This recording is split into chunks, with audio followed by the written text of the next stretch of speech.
Estamos de volta e hoje estou conversando com a paulistana, criada em Pernambuco, a jornalista e escritora Januária Cristina Alves, que teve seu primeiro texto publicado aos 11 anos no suplemento infantil do Diário de Pernambuco.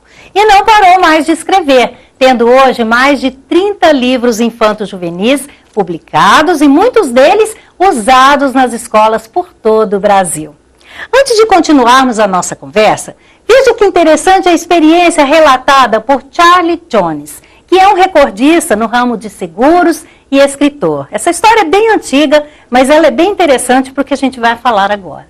Ele diz o seguinte: se você já teve 18 anos, sabe do que estou falando. Dirigir seu próprio carro. Que emoção! Quando meu filho estava com 14 anos, eu disse: Jerry, quer ter um carro quando chegar aos 16 anos? Quando se é permitido dirigir nos Estados Unidos, né? Ele mora lá. Ele disse que sim. Então eu perguntei: quer me ajudar a comprá-lo? Sim, ele me respondeu. E eu disse para ele: ok, mas a mamata acabou. Nada mais de mesada. Vou ensinar uma maneira de ganhar dinheiro. Vou lhe dar uns livros para ler. De cada um, você vai fazer um resumo. E toda vez que entregar o seu resumo, eu vou depositar dinheiro na poupança. Em 2 anos, se você ler em grande estilo, vai dirigir em grande estilo. E foi assim que o meu filho desenvolveu uma fantástica fome por leitura. O primeiro livro que eu lhe passei foi o clássico Como Fazer Amigos e Influenciar Pessoas, de Dale Carnegie. Alguém me perguntou: mas por que este livro? E eu respondi. No primeiro dia de leitura, ele disse: pai, aqui tem um capítulo inteiro sobre sorrir. E ele sorriu. Um adolescente de 14 anos sorrindo para mim. Então, ele pegou minha mão e a apertou dizendo: também tem um capítulo inteiro sobre aperto de mão. Fantástico. Depois eu dei a ele a Bíblia para ler. Pedi que lesse o livro de Josué, que fala sobre o desânimo. Temos o direito de nos sentir desanimados, mas não de agir com desânimo. Quando ele acabou, sabe o que ele me disse? Pai, todo mundo deveria ler esse livro. E bateu em minha perna. Primeiro sinal de vida em 14 anos. Ele bateu em minha perna. Isso pode soar como pouco, mas muitas pessoas leram ótimos livros e nunca disseram: você deveria ler isso também. Se você não tem paixão e desejo de compartilhar o que lê, é melhor que nem leia. Bem, ele leu 22 livros. E não comprou o carro não, ficou com dinheiro e gastou a minha gasolina. Depois ele foi para a faculdade e me escreveu um postal por dia, todos os 4 anos de estudo. E esses postais foram importantes em um momento difícil da minha vida. Todos temos decepções, mas se você é sábio, mantém suas dores para si mesmo e passa por tudo sem choramingar ou reclamar. E aí vem esses postais do meu filho. Algumas vezes deitei minha cabeça na escrivania e chorei de felicidade. Estava tão agradecido porque os livros que meu filho leu germinaram como semente e o ajudaram a escrever cartões tão significativos. Puxa, se eu tivesse que fazer tudo de novo, teria pago $1000 por resumo de livro. Você tem netos? Aqui está algo ótimo para fazer por eles. Pague $100 por resumo de livro que lhe entregarem. Dê a eles $5 para gastarem e guarde o restante em uma poupança. Então, quando tiverem 13 ou 14 anos, terão 10 ou 15 mil para ajudar a pagar uma faculdade. Eles terão satisfação de pagar por isso. E mais, terão lido livros que farão verdadeira diferença em suas vidas.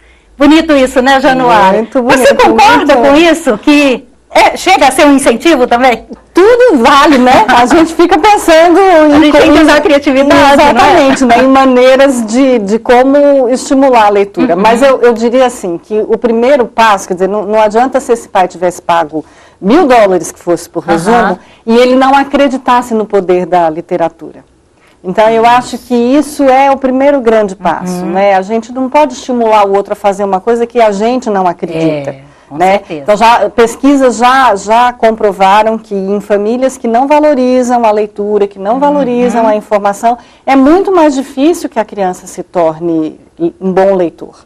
Né? Então eu acho que o primeiro passo é uma criança que sempre vê seu pai e sua mãe lendo um jornal, lendo uma revista que seja, fazendo uma palavra cruzada, né? Tudo isso serve como estímulo. Então fica muito difícil essa criança valorizar uma coisa que ela não vê em casa. Não vivencia, né? Não é? E eu acho que outra coisa também é a questão do diálogo, né? Então, famílias que não conversam, que não trocam, que não tem sequer um momento, um café da manhã junto, um almoço, nem que seja no final de semana, a gente sabe que a vida hoje é muito corrida, mas ter um espaço para conversa, para trocas, ao assistir televisão, comentar, né, as notícias, ou comentar uma novela ou um programa, tudo isso vai aproximando também. O diálogo leva a uma curiosidade, né? Então, assim, meu filho, olha, tem esse assunto aqui que a gente está debatendo, eu li um livro uma vez que falou disso e tal, que tal você ler, que tal você conhecer, né?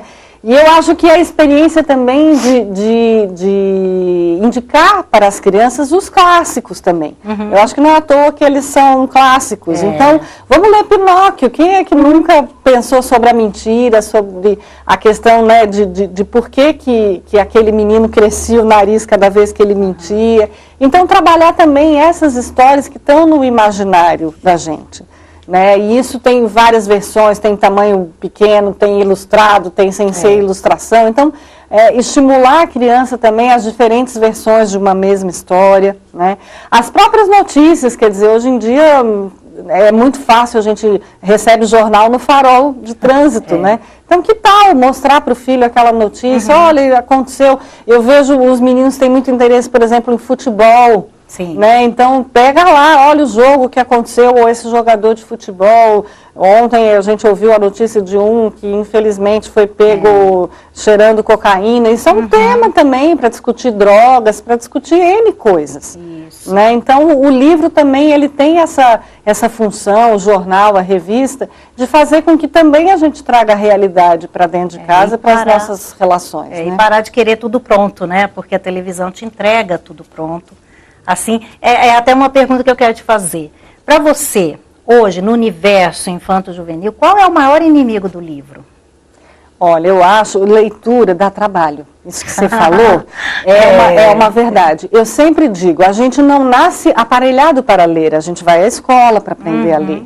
Então, isso também, quer dizer, ler é uma questão que se aprende e se ensina.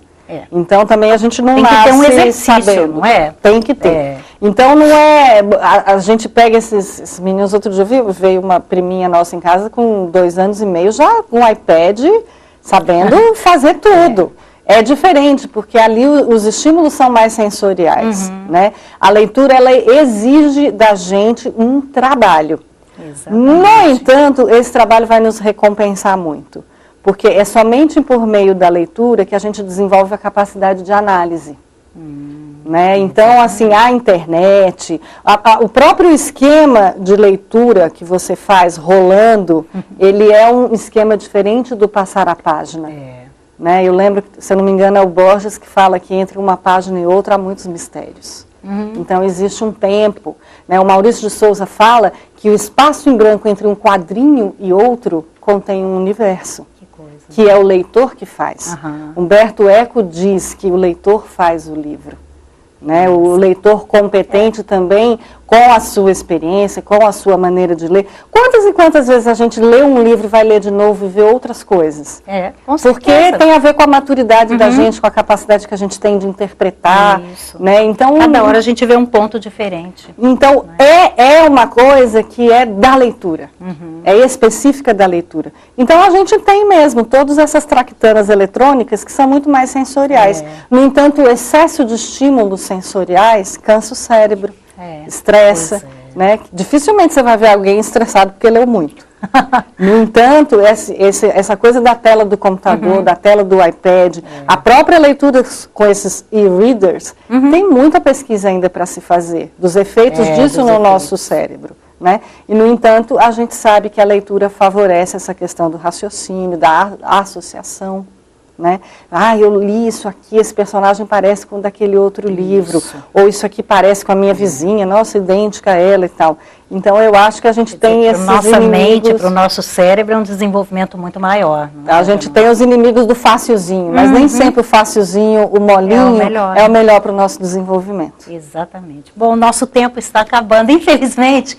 Deixe para os nossos telespectadores, pais, mães, educadores, uma dica que seja assim, infalível, por favor. Eu acho que o bom mesmo é ter um momento de encontro. A literatura, ela simboliza o encontro entre os seres humanos. Então, assim, conte uma história para o seu filho, conte uma história da sua infância, conte uma história de alguma coisa que foi importante, foi significativo para você. Se encontre, dialogue. É por meio das histórias que a gente se humaniza. Januária, eu agradeço a sua participação. Com certeza você vai voltar, porque com esse tanto de livros, esse tanto de experiência para passar para a gente. E também você, amigo telespectador, pode entrar em contato então com a Januária Alves, que é especialista em literatura infanto-juvenil. E para você saber mais sobre ela, procure lá no Facebook como Livros da Januária Alves, tudo junto. Tá bom? Lá você vai encontrar muitas dicas, não é, Januária? Com certeza. E como a Januária participa dos blogs da editora Átila e da editora Scipione, lá também você entra e vai encontrar textos, você que é educador, vai encontrar textos ensinando a você como fazer esse momento, esse encontro, onde você vai estimular mais os seus alunos, também seus filhos, à leitura. Nosso tempo acabou e eu espero encontrar-me com você em meu site e nas redes sociais também. Acesse www.elianabarbosa.com.br e para você assistir aos programas que já foram ao ar desde o ano de 2011, acesse www.tvmundi.com.br. Na página do programa Eliana Barbosa e você, clique em Galeria de Vídeos. Muito obrigada por sua amorosa audiência, um beijo no seu coração e até o nosso próximo programa aqui na TV Mundi, a TV da Nova Era.